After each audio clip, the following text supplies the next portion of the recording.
got a good answer for that, I'd love it.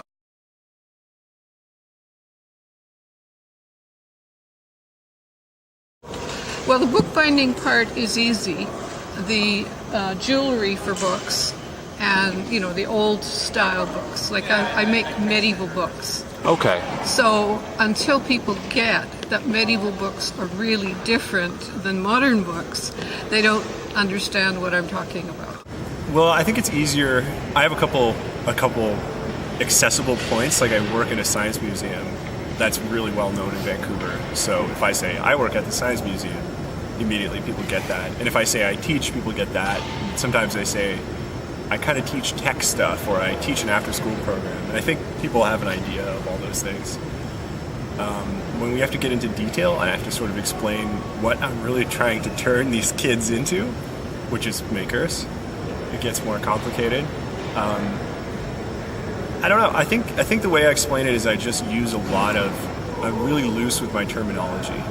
Some people are pretty particular about being a maker or a hacker, and I use everything. I just throw stuff at the wall until one of them makes sense to someone. So I call it engineering outreach. I call it, hands-on activities, DIY, hacking, making, science activities. I just use them all and see what lights up someone's eyes.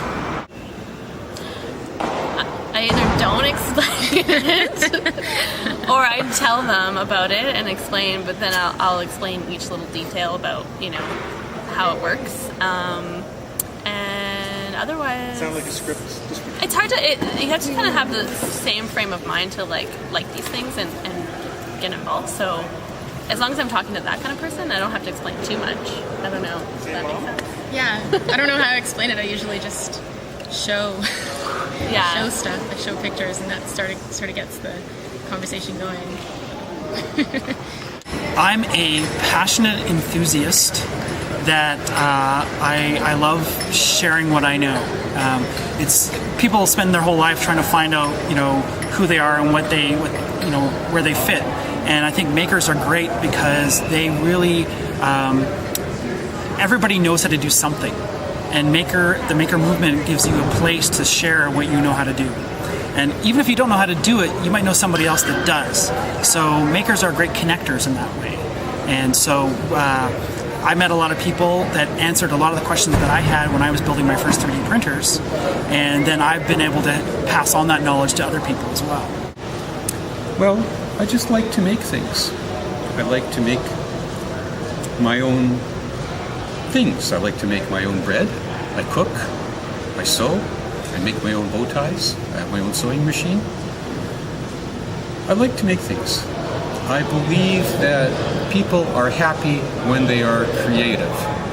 There is something inside of all of us that likes to create. We feel it rewarding. We feel it makes ourselves worth more in our own eyes, and that's really what's important. Because when you cook something or sew something or carve something, you're doing it for yourself. Yes, you may get paid, but really, unless you're angry about how little you're getting paid, you will do the best job that you feel like doing. And if you're doing it, you probably feel like it's worthwhile doing. So it's inherently satisfying to make things. And I feel that a lot of people have been robbed of that. A lot of children have been robbed of the ability to make things. I noticed it 20 years ago when my son very proudly made a device which would record speech. He made one of these little memo things that are everywhere now. And he had to save up his allowance to buy the electronics. It took him a month of spare time to make. And the day after he got it working, London Drugs was selling the same thing in a very nice package for about $10 less than he paid for it. And it was, if not heartbreaking, it was at least discouraging. And to encourage him somewhat, I said, I will buy that from you so that you can go buy the London Drugs one. And the London Drugs one, he bought it, and he played with it, and it broke and it's gone. But I still have the one he made. I think maker is still not a well-established word. I use the term maker pro, but even that, again, is even less understood. I usually just say entrepreneur, people have a good understanding of what that is, and a lot of there's a lot in common between an entrepreneur and a maker, so it's just easier to say that. I just say I make robots, and that's enough. You mean like when I present myself, I say that I dye wool and yarns and fleece from Canadian like resources, like from Canadian products, suppliers, and I dye with natural products, so with plants and barks, and it's all hand dyed, and I try to use as less energy as I can, so I transform a bit the usual way of doing things to reduce my energy consumption. Awesome. And I crochet hats and baskets and scarves and pretty much anything. Just experimenting and crocheting different stuff. It's a hobby, really, obviously. Growing food with fish is probably what I would say is essentially what it comes down to. Fish provide the fertilizer, and that's what keeps things going. I explain myself as a very creative person that wants to achieve the experience and the potential, and I've been doing this on my own because of lack of work in the field, so I created my own work. Trying to find the right analogy for a lot of people has been difficult.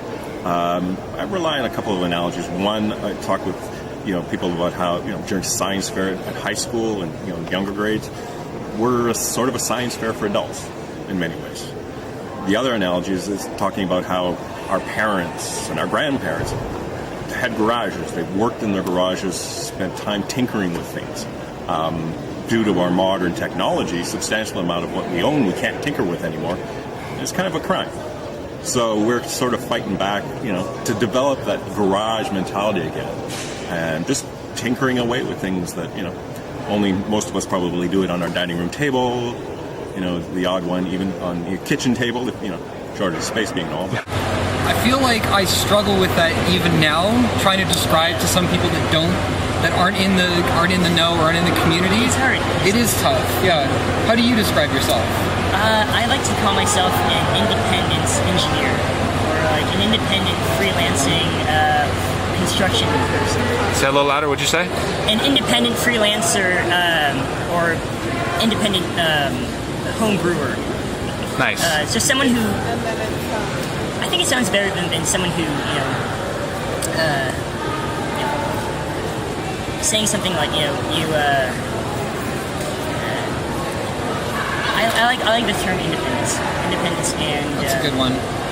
I usually start by saying I'm an artist, and then if someone's responsive to that, then I'll drill down a little bit more and say, actually, I work with mixed media, I work with different tools and electronics and stuff. So I usually start on sort of like a higher level concept of just an artist, because then they understand that you might make something, you might be a musician or you might be a painter or something. Right.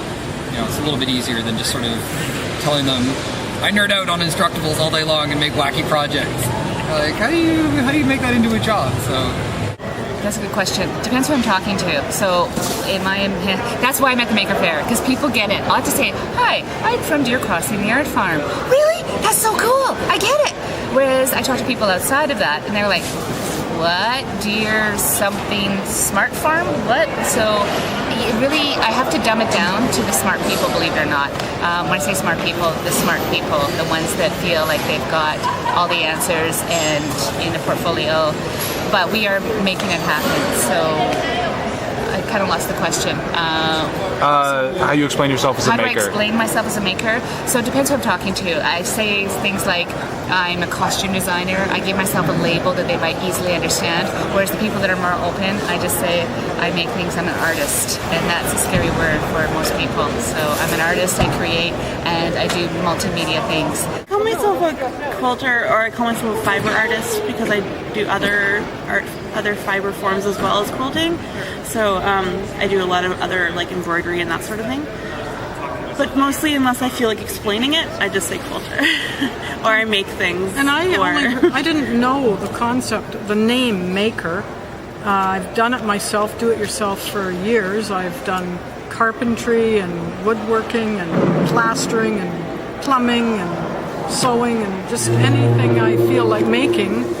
But I didn't know there was a name for that. I just did it. You know, how did you explain it to people who asked you what you did? I like to do it myself. I like to make it myself. You know, I can jam, I pick berries, all the... Did you grow up on a farm?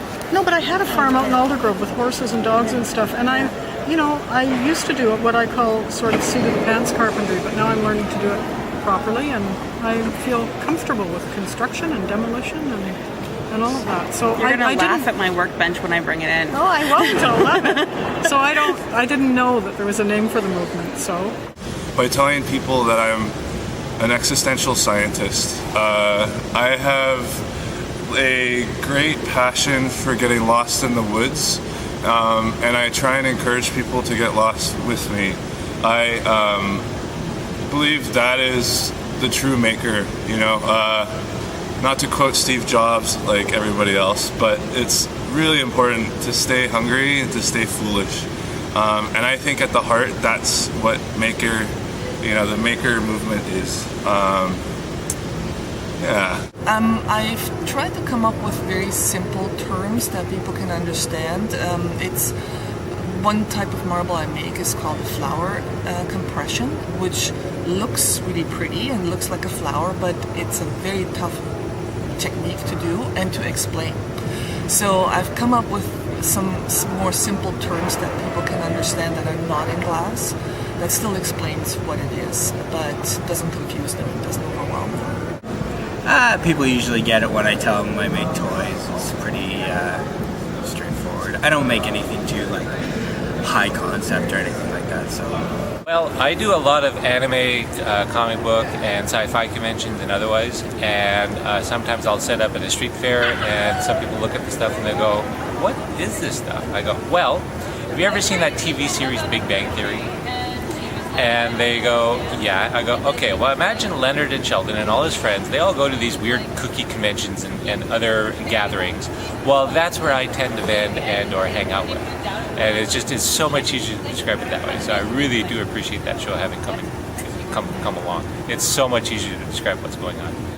Usually I just say, like, because Legos, you know, you're a grown adult playing with Lego, you have to kind of say that it's not really a toy, it's more of an artistic medium at this point, right? Like, you can literally sculpt anything out of it. So that's I usually say I'm an artist.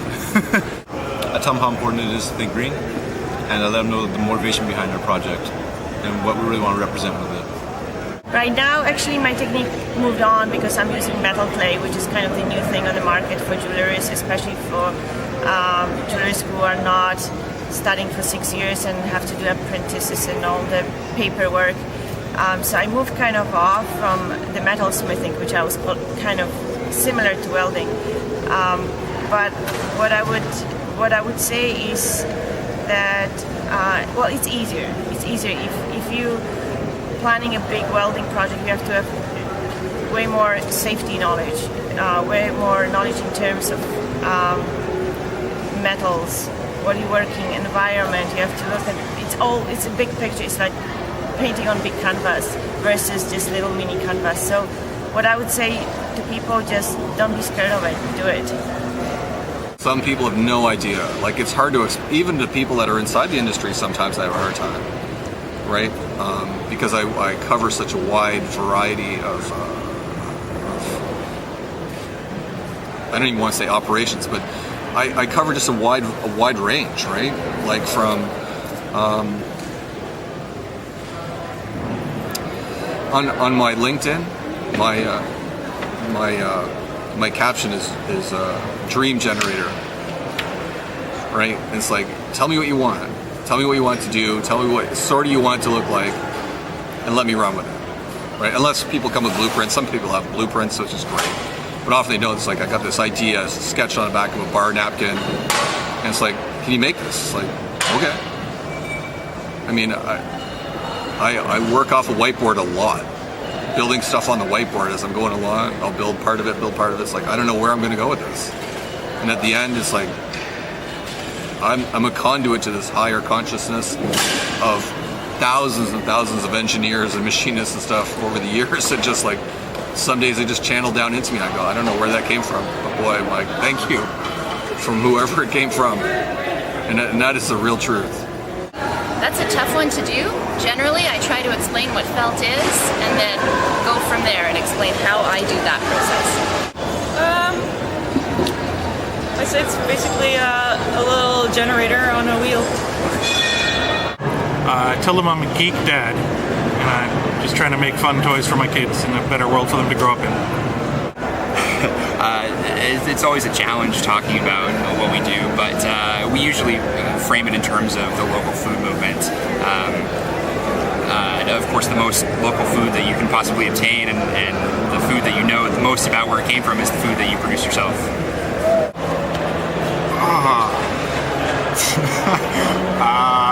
I'm Daniel and I dick around in my room full of electronics.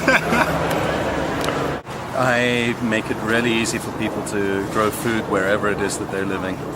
And I have a certain number of skills that I'm able to apply, and this way I can help humanity by contributing what it is that I do. I kind of explain it as an old world art form that I'm working with in the contemporary. It does have a long, long history, 2,000, 3,000 years, and if not more. So it is an odd thing to be doing in the 21st century, but I still enjoy it. Ineffectively. What I tell a lot of times when I tell people I'm a glass blower, they say, "Oh, so you must make dishes, glasses, that sort of thing." And I never really make that kind of stuff. I make sculptural objects, and so I just tell them. Sometimes I describe the projects that I'm working on.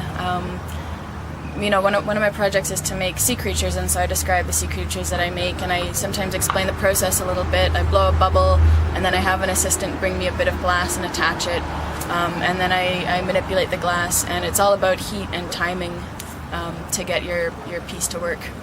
Well, I like to align myself with Maker Faire and the maker movement just because I think that something bigger is more understandable to people in terms of why it's important, and also it's easy to Google and understand exactly what I'm talking about because a lot of people have written about it in different ways. Other people, some people don't get it in the way you're explaining it, but if they find some kind of intrigue in it, they might Google it and find someone else that explains it better. So I say I do sort of wacky arts and crafts that get kids interested in, challenging themselves and challenging other people. Like I've had a few kids, they wanted to make clothes like LMFAO, so I told them about colored duct tape and how they could cover their hats and their shoes with it, and they were just so stoked. Their parents were kind of like, "Don't ruin your shoes," but if that's what that kid needs, he's super hyper, the kid I'm talking about, and he needs to have something to put his energy into, or he's going to end up like a little criminal or something when he's older. He's just so, anything that's challenging to him, he will do, so it might as well be arts and crafts other than other stuff. And I just see that energy in kids, and if you don't get it put in the right direction, then it's not good. I know I was one of those kids. Took me a long time to figure out, oh, you can do some positive things with art. Well, at my age, I don't spend a lot of time trying to explain myself.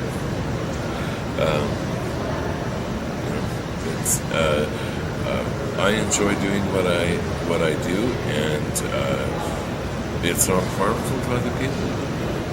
So it puts a smile on my face and keeps me from walking around the street talking to myself.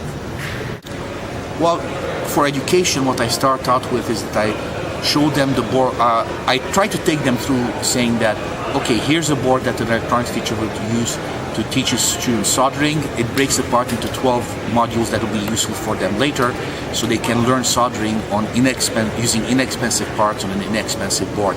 After they finish that, here's a base board with a controller that they can solder, so they don't have to worry about accidentally burning out the expensive chips. But it has enough features so that later they can even write some simple games on it, because the way to kids' hearts is through games and robotics. And then here's a add-on board for them experimenting later with lots of switches and lights and a big breadboard. So basically, I like to take kids and hobbyists through easy steps. Step 1 easiest, then medium, then more, and then they can go from there wherever they want. That's a really tough question. I'm frustrated by everything coming from elsewhere. Everybody else in the world seems to make things, and it's like, wait a sec, but we're just people too. Why can't we make our own things? I love the idea that if you've got a crazy idea and you're passionate enough, you can do it. And so I think that's kind of what a maker is. Somebody who's passionate enough to see through getting something made. So I explain what I do as a maker to people outside of the community as it's a way for me to connect with other people and get inspired. And there's a lot of history involved. So learning about the history for me personally is really interesting. Well, basically the first starter is making art out of recycled materials. I belong to a group called Revision, and about 20 artists, and we had a show on Granville Island for several years, and everything in the show was made from recycled paper or metal or what have you. And it's a nice concept, but it's Vancouver, to be frank with you, hasn't really gone on to this concept yet. The whole thing is much bigger in San Francisco and Portland and Seattle. There, the garbage dumps, the companies that process garbage they have art programs, for instance, and they have art students working to recycle stuff that people throw away and stuff like this. I mean, here in Vancouver, we're fighting an uphill battle on that one because a lot of people talk about recycling and talk about the environment, but when it comes to push comes to shove, they don't do much about it. I usually say, look at this thing I made. And I guess that's helpful if you're doing something that's really visual and textural, like something that's pink and furry that you can pet, and something that you can hear and blast out crazy tunes and all that. So I like to let the work speak for itself. Whereas when I do more technical things like nose picking inside of the wires of the amplifier in here and all that, that's a little bit harder to explain, so I usually don't bother. Well, first of all, I never explain anything to anyone. If someone asks what you do, you just say... I say, I woo saucy, unashamed women